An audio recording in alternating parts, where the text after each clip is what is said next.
Cycle चलाते हुए रघु ने आसमान की तरफ देखा। बादल राख जैसे रंग के थे और हवा एकदम शांत, जैसे किसी ने पल भर में दुनिया का शोर खींच लिया हो। उसे समझ आ गया कि बड़ा तूफान आने वाला है। कुसुमपुर अभी भी दूर था, इसलिए उसने जल्दी जाने की सोची, लेकिन पैडल दबाते ही तेज हवा ने उसकी चाल बिगाड़ दी। अगले ही पल आसमान फट पड़ा। बिजली की तेज चमक और मूसलाधार बारिश ने सड़क को पानी की चादर में बदल दिया।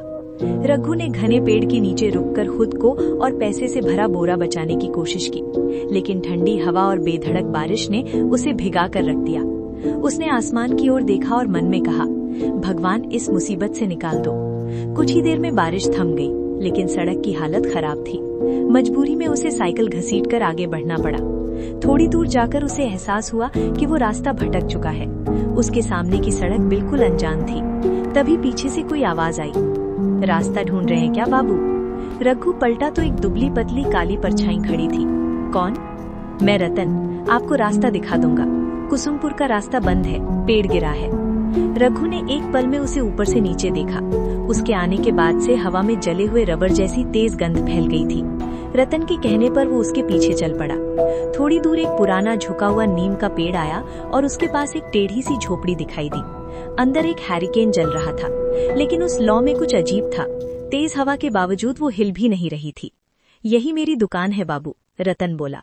रघु ने भीतर झांका। एक पुराना चूल्हा, पीतल के 2 गिलास और जाले से ढकी लकड़ी वाली शेल्फ। इतना सुनसान इलाका, यहाँ चाय कौन पीता होगा? लेकिन झोपड़ी के अंदर अजीब गर्माहट थी, बाहर की ठंडी हवा से बिल्कुल उलट। रतन ने चाय लाकर दी और बोला, आज की रात आप कहीं जा नहीं पाएंगे, यहीं रुक जाइए। रघु चुपचाप चाय पी रहा था, तभी उसे एक महिला की कदमों की हल्की आवाज सुनाई दी। अंधेरे में एक औरत उभरी। नाम था झूमर। उसकी आंखें गहरी और अजीब चमक से भरी थीं। वो पान लेकर आई। जैसे ही वो झुकी, उसकी ओढ़नी थोड़ा हट गई। रघु ने तेजी से धड़कने लगा। उसे लगा जैसे अंदर कोई फंसाने वाला जाल धीरे धीरे कस रहा है। रात होने पर रतन ने बिस्तर लगाया और खुद बाहर मचान पर बैठ गया। वहां से आती धुएं जैसी गंध अब और भी गाढ़ी हो गई थी। रात के बीच में रघु की नींद एक तड़पती चीख से टूटी। उसने देखा बिस्तर के बिल्कुल पास कोई आदमी रस्सी से लटका झूल रहा था। जैसे ही उसने दोबारा पलक झपकी, वो गायब हो गया। रतन बाहर से बोला, सपना था बाबू, कभी कभी ऐसा हो जाता है। नींद टूट जाने के बाद रतन ने उसे एक कहानी सुनानी शुरू की। उसकी आवाज में अजीब कंपन था।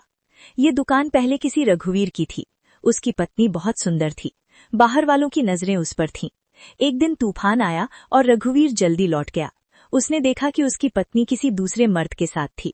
गुस्से में उसने दोनों को मार डाला, फिर दुकान को आग लगा दी और उसी आग में खुद भी जल गया। ये कहते समय रतन की आंखें अजीब तरह से लाल हो रही थीं। तभी से कहा जाता है तूफान की रात में तीनों लौट आते हैं, किसी को साथ ले जाने। रघु की सांसें भारी हो गईं। उसका बैग सीने से चिपका था। सुबह करीब थी और वो जल्दी से बाहर निकल आया, लेकिन थोड़ी दूर जाकर याद आया कि बैग वहीं छूट गया है। वो भागता हुआ वापस लौटा। वहां सिर्फ एक जला हुआ ढांचा था, न चाय की दुकान, न चूल्हा, न मचान। उसी वक्त पीछे से एक महिला की धीमी आवाज आई, आप शायद इसे ढूंढ रहे हैं। रघु पलटा। उसके हाथ में उसका बैग था।